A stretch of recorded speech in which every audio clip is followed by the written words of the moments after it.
राष्ट्र पुनर्निर्माण का व्रत धारा है।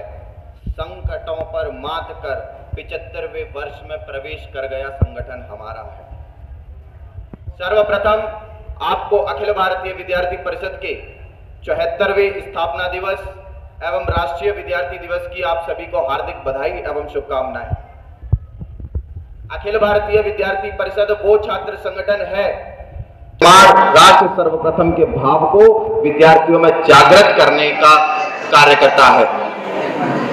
9 जुलाई सन 1949 को अखिल भारतीय विद्यार्थी परिषद की स्थापना देश के पुनर्निर्माण के उद्देश्य के साथ हुई और विद्यार्थी परिषद अब 74 साल की हो चुकी है, 74 वर्ष पूर्ण कर चुकी है और 75वें वर्ष में प्रवेश कर चुका संगठन है।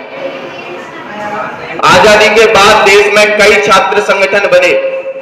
आजादी के बाद अखिल भारतीय विद्यार्थी परिषद जैसे और भी छात्र संगठन बने, किंतु कुछ विघटित हुए तो कुछ का विलय हो गया। परंतु विद्यार्थी परिषद 1949 से अभी भी लगातार छात्र हित के कार्यों के लिए सबसे अग्रिम पंक्ति में खड़ा पाया जाता है। स्वतंत्र छात्र संगठन के रूप में कार्य कर रहा है। शिक्षा से लेकर समाज सेवा और सामाजिक उत्थान में अभाविप ने महत्वपूर्ण भूमिका निभाई है। दुनिया के सबसे बड़े लोकतंत्र में दुनिया का सबसे बड़ा छात्र संगठन अभाविप युवाओं में राष्ट्र सेवा और समर्पण की भावना का संचार करने का कार्य निरंतर कर रहा है।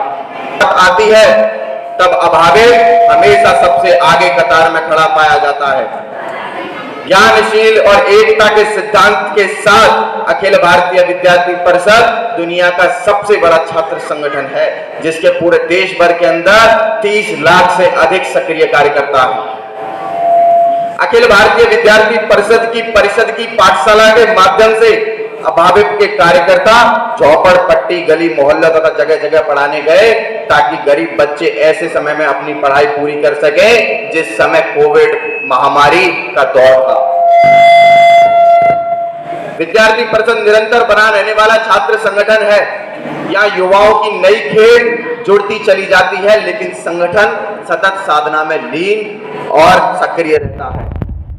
समाज में फैली अनेकों विकृतियों बुराइयों को हटाकर हमें उन पवित्र जीवन मूल्यों की स्थापना करनी है जिसके कारण हमारा देश समृद्ध एवं संपन्न होगा और पुनः विश्वगुरु बनेगा। हम समाज के अंदर परिवर्तन कर रहे हैं। एक कॉलेज कैंपस में छात्र संघ का चुनाव हो, आंदोलन हो, कार्यक्रम हो, हर जगह स्टूडेंट में छात्र छात्रा की लीडरशिप डेवलपमेंट करने का कार्य, छात्र छात्रा की पर्सनैलिटी डेवलपमेंट करने का कार्य लगातार अखिल भारतीय विद्यार्थी परिषद कर रहा है। आज यहां से भाषण सुनकर ताली बजाकर मत जाइएगा।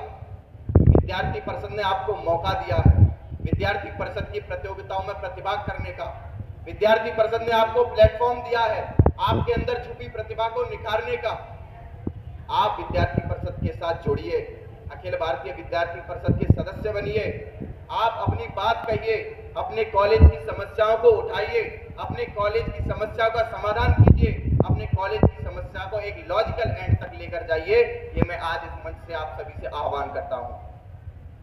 विद्यार्थी परिषद के अलावा और भी छात्र संगठन है, और भी छात्र संगठन कार्य करते हैं, किंतु उनका उद्देश्य केवल यूनिवर्सिटी और कॉलेज कैंपस में छात्र संघ का चुनाव लड़ना है।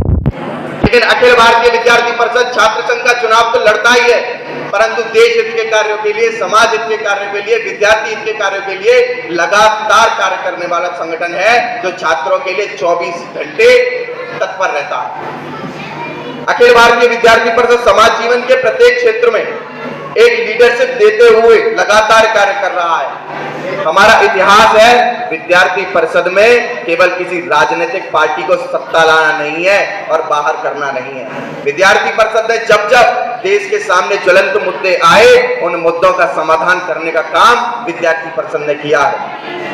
वह चाहे 1962 का चीन का युद्ध हो, चाहे 1971 का पाकिस्तान का युद्ध हो, चाहे 1975 का आपातकाल हो, जब 1975 में इमरजेंसी इस भारत देश के अंदर लागू की गई थी, तब 19 महीने तक विद्यार्थी परिषद के कार्यकर्ता जेल की यात्राएं सहने के बाद भी उस आपातकाल की काली रात्रि को समाप्त करने का इतिहास विद्यार्थी परिषद मांग रखी थी कि अपने देश का नाम भारत हो, राष्ट्रीय गान वंदे मातरम हो और राजकीय भाषा हिंदी हो। आप लोगों ने विद्यार्थी परिषद का एक नारा सुना होगा, बहुत बार सुना होगा, हर कार्यक्रम में आंदोलन में सुना होगा, डायनामाइट डायनामाइट एबीवीपी डायनामाइट। सुना है कि नहीं सुना? एबीवीपी डायनामाइट डायनामाइट नारा सुना है कि नहीं सुना? तो आप लोगों में शायद उसका इतिहास मालूम हो। भारत के कश्मीर के लाल चौक पर इस भारत देश के तिरंगे को उतारकर जला दिया जाता है और वहां पर पाकिस्तान का झंडा लहराने का कार्य वहां कश्मीर के अलगाववादी लोगों द्वारा किया जाता है। यह गलत है या सही है? जो कश्मीर भारत देश का अभिन्न हिस्सा है, उसमें भारत का झंडा उतारकर उसको जला दिया जाता है और पाकिस्तान का झंडा वहां पर लहराया जाता है। यह सही है या गलत है? अभी आवाज नहीं आई, सही है या गलत है? तब वहां पर अखिल भारतीय विद्यार्थी परिषद के कार्यकर्ताओं ने नारा दिया कि जहां हुआ तिरंगे का अपमान, वहीं करेंगे तिरंगे का सम्मान। देश भर में आप जैसे भाई और बहनों ने ऐसी एबीवीपी की पट्टिका गले में डालकर कश्मीर के लाल चौक की तरफ अपना रुख मोड़ दिया। अखिल भारतीय विद्यार्थी परिषद के 10,000 से ज्यादा कार्यकर्ता कश्मीर के लाल चौक की ओर प्रस्थान कर गए और वहां के जो आतंकी लोग थे उन्होंने कहा कि हमारे पास परमाणु बम है, हम विद्यार्थी परिषद के कार्यकर्ताओं को उस परमाणु बम से उड़ा देंगे। तो अखिल भारतीय विद्यार्थी परिषद ने कहा कि अगर तुम्हारे पास बम है, तुम्हारे पास पाकिस्तान के भाड़े के हथियार हैं, तो हम भी डायनामाइट हैं, हम भी डायनामाइट हैं। जब से ये नारा दिया गया कि एबीवीपी डायनामाइट डायनामाइट डायनामाइट, इस देश में बांग्लादेशी घुसपैठ का आंदोलन भी विद्यार्थी परिषद ने खड़ा किया। बांग्लादेशी अवैध घुसपैठ और कश्मीर से धारा 370 को हटाने के लिए अखिल भारतीय विद्यार्थी परिषद समय समय पर आंदोलन चलाता रहा। बांग्लादेश को 3 बीघा भूमि देने के विरुद्ध भी विद्यार्थी परिषद ने ऐतिहासिक सत्याग्रह किया। अखिल भारतीय विद्यार्थी परिषद शिक्षा के व्यवसायीकरण के खिलाफ बार बार आवाज उठाती रही है। इसके अतिरिक्त अलगाववाद, अल्पसंख्यक तुष्टीकरण, आतंकवाद और भ्रष्टाचार जैसी राष्ट्र विरोधी गतिविधियों के खिलाफ अखिल भारतीय विद्यार्थी परिषद लगातार संघर्ष किया है। विद्यार्थी परिषद की एक शाखा आपको नेपाल में भी देखने को मिल जाएगी। विश्व में विद्यार्थी परिषद का एक रूप आपको नेपाल में भी देखा जा सकता है, जिसका नाम है प्राज्ञिक विद्यार्थी परिषद। अखिल भारतीय विद्यार्थी परिषद राष्ट्रीय स्वयंसेवक संघ का अनुषंगिक संगठन है। अलौकिक और अलौकिक बंधन जिनको बांध नहीं पाते, घिरे विघ्न बाधाएं फिर भी तनिक नहीं वे घबराते, मान चुनौती करें सामना, यह जीवन संग्राम है, विजय सुनिश्चित होती उनकी, घोषित यह परिणाम है, घोषित यह परिणाम है। धन्यवाद।